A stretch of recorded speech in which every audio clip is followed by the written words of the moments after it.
Hello everyone, welcome back to my channel. Ayan na po yung ating patatas. Yan. Tumubo na po siya.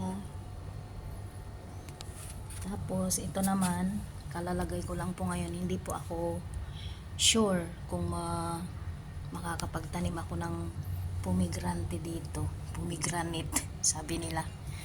Ayan, hindi ko po alam. Kasi first time kong magtanim ng ganitong klaseng prutas. Yan. Sana parang melon din. Hindi ko alam kung anong ano nito eh. Yan. Tapos ang aking tanglad.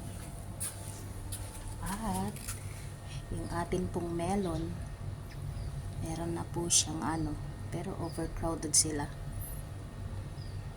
Sinabi ko kay mom, kailangan ng space para sa kanila. Yan.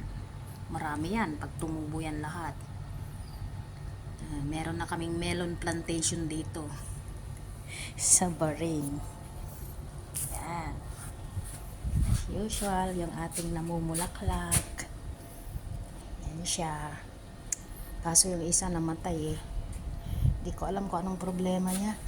Yan yung money plants. Ayan. May mga ano na.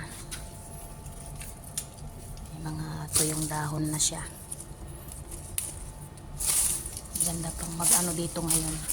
Umaga kasi malamig pa rito sa labas. Pero mamaya mainit na rito. Kaya yan siya.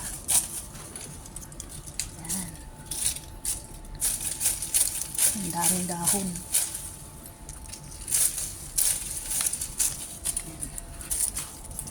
Pero syempre yung melon natin, hindi ko alam ba't lambat tayo. Nag-ano kasi siya eh, yung tubig na stuck. Hindi ko alam kung anong problema niya. Ang ganda na ng bulaklak nito eh.